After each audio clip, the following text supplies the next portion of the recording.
Welcome friends. पुन्हा एकदा मी 12वीच्या इंग्रजी माध्यमातील विद्यार्थ्यांचं जिओग्राफी लेक्चरमध्ये स्वागत करतो. आज आपण पहिला टॉपिक मधला तिसरा भाग घेतोय. बघा, कंपोनंट्स ऑफ पॉप्युलेशन चेंज म्हणजे लोकसंख्या बदलातील घटक.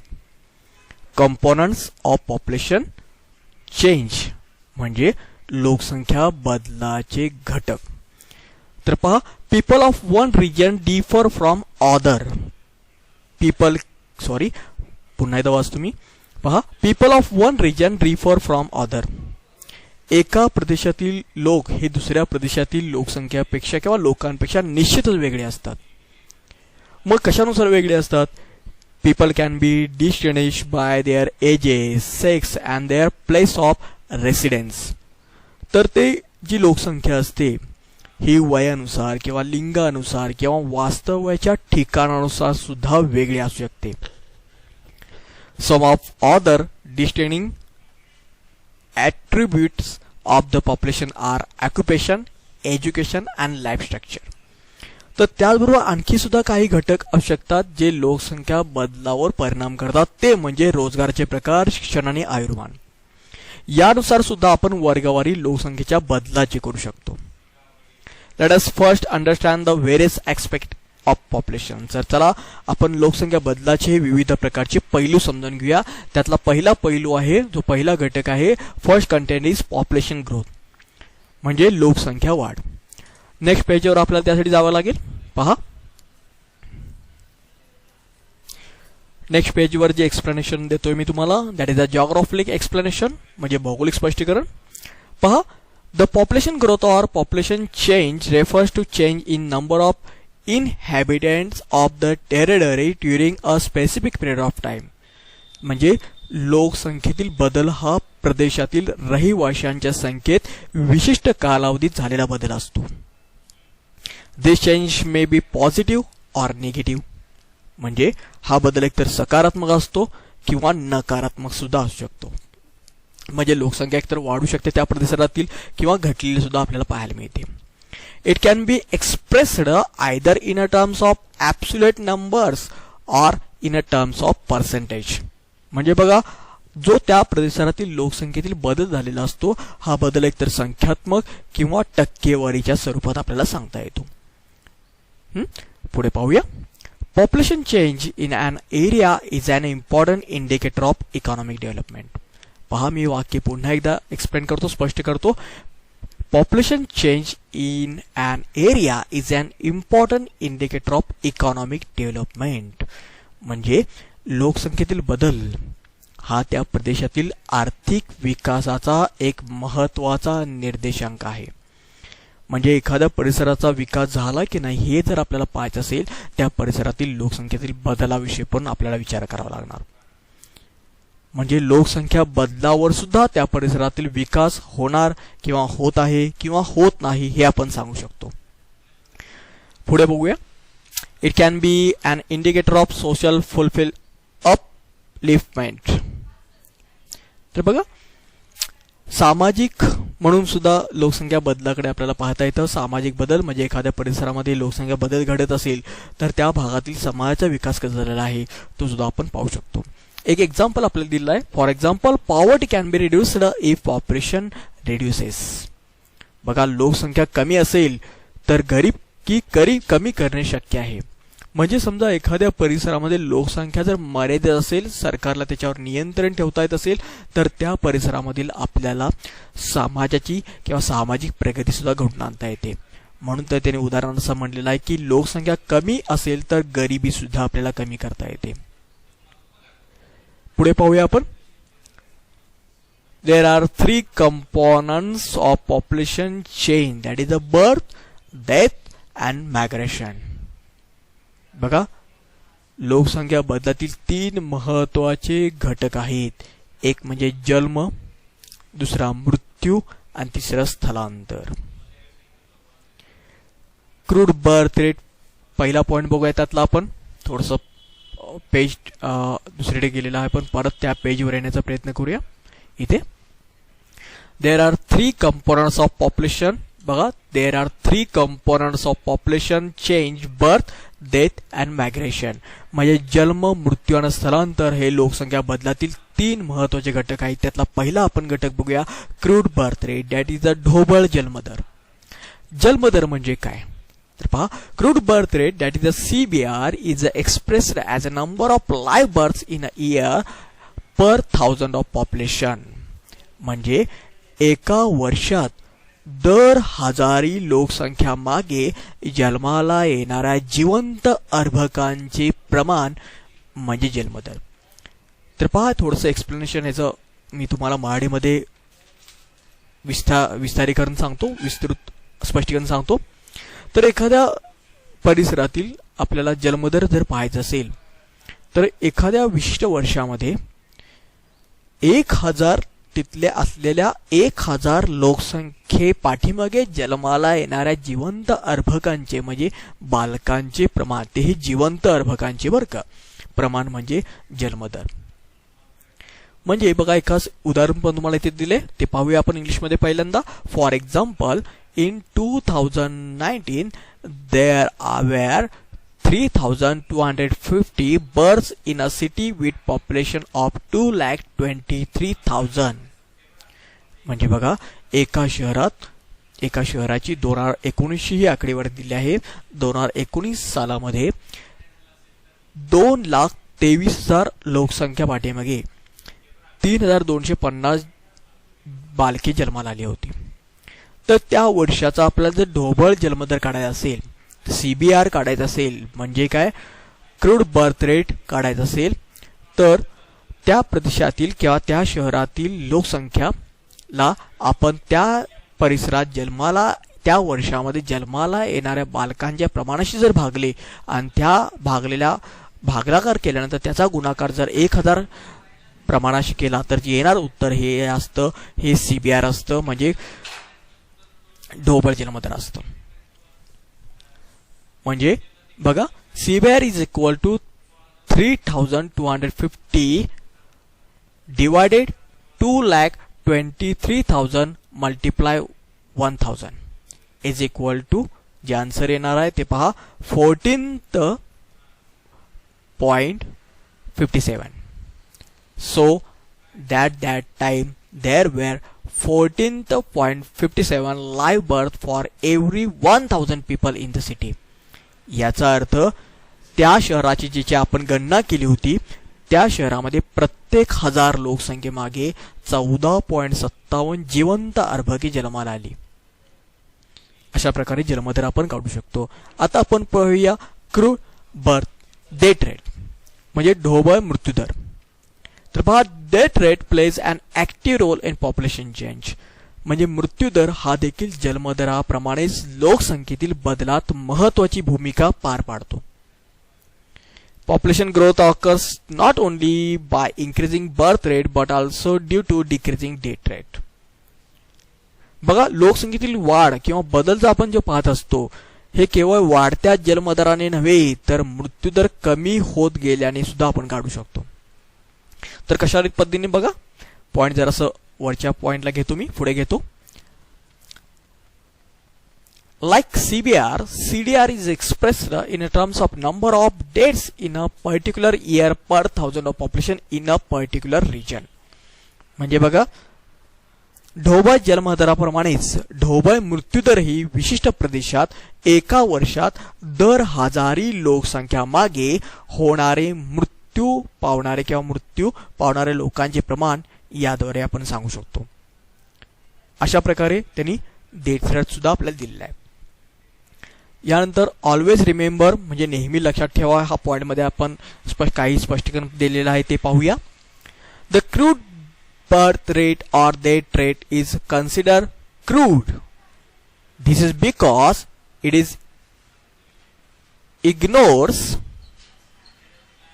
the age structure of the population. It doesn't take into account that age group in the population that is actually able to give birth. Similarly, actual birth or death rates take into account the population structure of country. Birth rate and death rates will not be same for age group simultaneously. ह्याचं explanation मी तुम्हाला सांगतो. पहा, सामान्यपणे जर आपण पाहिलं गेलं तर जन्म आणि मृत्यूदर जो असतो हा ढोबळ आकडेवारी असते. याचे मुख्य कारण म्हणजे काय, हा दर सांगताना वयोरचना विचारात घेतलेली नसते. वयोरचना विचारात घेतलेली नसते. कोणता वयोगट, बघा लोकसंख्येतील कोणता वयोगट प्रजननशील आहे हे सुद्धा विचारात घेतली जात नाही. तसेच पहा, एक महत्वाचा मुद्दा विचारात घेतला पाहिजे आपल्याला की प्रत्यक्ष जन्म आणि मृत्यूदर सांगताना देशाच्या लोकसंख्येतील वयोरचना विचारात घेतली जाते. बघा, याचं कारण असं आहे, जन्मदर आणि मृत्यूदर एकाच वेळी सर्व वयोगटांसाठी समान नसतो. मी काय सांगितलं बघा, मी परत एकदा माडीत सांगतो. पहा, देशाच्या लोकसंख्येतील वयोरचना विचारात घेतली जाते. जन्मदर आणि मृत्यूदर सांगताना जन्मदर एखाद्या प्रदेशातील किंवा देशातील जन्मदर आणि मृत्यूदर सांगताना काय केलं जातं, त्या देशाच्या लोकसंख्येतील वयोरचना विचारात घेतली जाते. कारण आहे जन्मदर आणि मृत्यूदर एकाच वेळी सर्व वयोगटांसाठी समान नसतो. तर आपल्याला ह्या पॉइंट मधला सगळ्यात महत्त्वाचा भाग बघायचा आहे, ते आहे रूल, त्याचा नियम किंवा फॉर्म्युला सीबीआर किंवा सीडीआरचा. तर पाहूया, CBR is equal to total number of life birth in a year divided total population in that year multiply 1000. म्हणजे एका वर्षात जन्माला आलेल्या जिवंत नाभागांची संख्या भागिले त्या प्रदेशातील त्या वर्षामध्ये जन्माला टोटल नंबर ऑफ पॉप्युलेशन म्हणजे एकूण लोकसंख्या, या आकडेवारीला जर गुणले आपण 1000 ने गुणले तर येणारी जी आकडेवारी असते ही ढोबळ जन्मदर असते. त्याचप्रमाणे सीडीआर म्हणजे काय, ढोबळ मृत्यूदर म्हणजे काय, total number of deaths in year divided total population in that year multiply 1000. म्हणजे ढोबळ मृत्यूदर म्हणजे काय, एका वर्षात झालेल्या मृत्यूंची संख्या आणि भागिले त्या वर्षाची एकूण लोकसंख्या. या आकडेवारीला आपण 1000 ने गुणल्यानंतर जी काही आकडेवारी आपल्याला प्राप्त होईल ते असते ढोबळ मृत्यूदर, that is a CDR, crude death rate. आता हे इतकंच आपल्याला महत्वाचं नाही, तर पॉप्युलेशन ग्रोथ कशी ओळखायची, मग लोकसंख्या वाढ कशी ओळखायची. तर लोकसंख्या वाढ ओळखायची असेल तर सध्याची लोकसंख्या वजा आधीची लोकसंख्या, म्हणजे present population multiply earlier population. म्हणजे त्या परिसरातील, त्या देशातील किंवा त्या शहरातील आधीची लोकसंख्येला आत्ताच्या लोकसंख्येनं आपण वजाबाकी केली तर जी आपल्याला आकडेवारी प्राप्त होते ती लोकसंख्या वाढीची असते, दॅट इज अ पॉप्युलेशन ग्रोथची असते. म्हणजे पॉप्युलेशन ग्रोथ रेट जर काढायचा झाला आपल्याला, त्या परिसरातील लोकसंख्या वाढीचा दर जर काढायचा झाला, रेट जर काढायचा असेल, तो लोकसंख्या वाढ जी आपल्याला प्राप्त झालेली आहे त्याची आकडेवारी डिवायडेड अर्लियर पॉप्युलेशन मल्टिप्लाय 1000.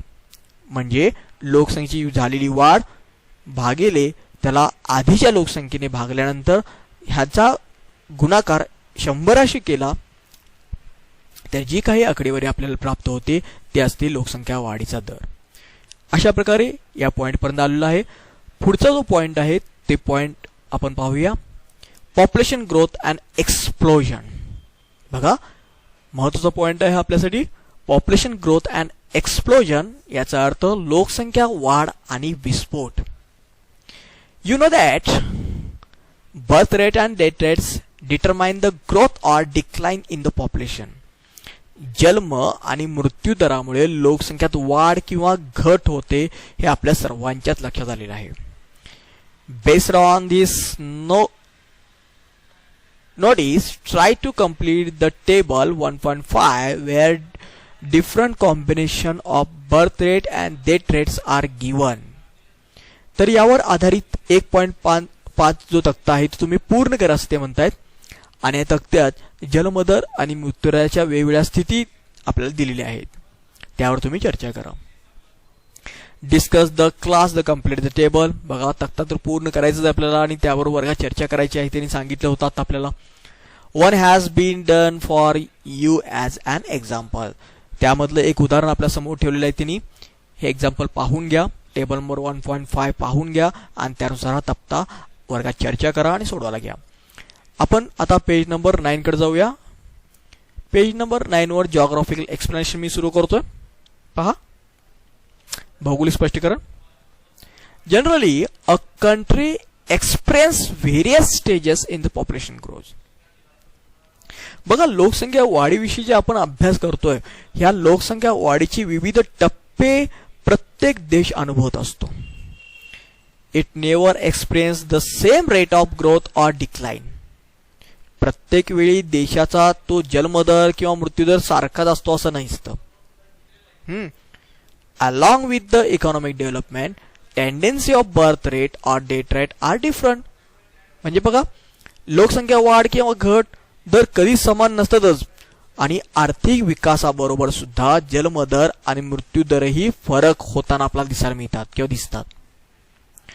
तर याच्यावर आधारित बघा, the theory of demographic transaction is based on the population trades of country with time.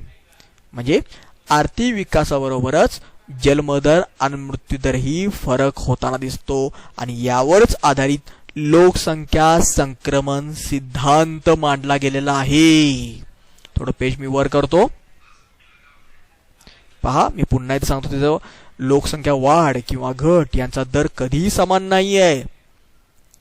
आर्थिक विकासाबरोबरच एखाद्या प्रदेशातील, एखाद्या भागातील, एखाद्या शहरातील किंवा देशाचा आर्थिक विकासाबरोबरच जन्मदर आणि मृत्यूदरही आपल्याला बदललेला किंवा त्यात फरक दिसून येतो आणि याच्यावरच आधारित लोकसंख्या संक्रमणाचा सिद्धांत मांडला गेलेला आहे. म्हणजे मी परत वाचतो, growth rate of population also various. बघा, along with the economic development tendency of birth rate and death rate are different. Hence growth rate of population also varies. The theory of demographic transaction is based on the population tendency of country with time. According to this theory, a country passes through different stages of population growth. It may take several years to pass through a stage. They are as follows. यानंतर बघा, मी असं तुम्हाला सांगू इच्छितो की लोकसंख्या वाढीचा काळानुसार सुद्धा आपल्याला संक्रमणाचा सिद्धांताचा पाया घडलेला दिसून येतो. म्हणजे लोकसंख्या वाढीचा काळानुरूप कल हा या संक्रमण सिद्धांताचा पाया आहे. म्हणजे जो आता मी तुम्हाला सांगितला संक्रमण सिद्धांत, या संक्रमण सिद्धांताचा मूळ पाया काय आहे? लोकसंख्या वाढीचा काळानुरूप कल. म्हणजे विशिष्ट काळानुसार लोकसंख्येत किती प्रमाणात वाढ झालेली आहे, बदल झालेला आहे, घट झालेला आहे किंवा वाढ झालेला आहे, हा लोकसंख्या संक्रमणाचा महत्त्वाचा पाया आहे. म्हणजे लोकसंख्या संक्रमणाचा सिद्धांत जेव्हा आपण अभ्यासत असतो तेव्हा काळानुसार त्या परिसरातील झालेल्या बदलाचा, लोकसंख्या वाढीचा, घटाचा किंवा बदलाचा सुद्धा आपण विचार करत असतो. आणि या सिद्धांतानुसार प्रत्येक काळानुसार लोकसंख्या वाढीचे विविध टप्पे आपण पाहत असतो. ते टप्पे पुढील तासाला आपण अभ्यासणार आहोत. ठीक आहे, हा आपल्या टॉपिकचा शेवटचा भाग आहे आणि हा टॉपिकचा शेवटचा भाग झाल्यानंतर आपण या ठिकाणी पहिला टॉपिक कंप्लीट करतोय. त्यामुळे पुढच्या तासाला आपल्याला शेवटचा भाग कंप्लीट होईल. ठीक आहे, थांबूया या ठिकाणी.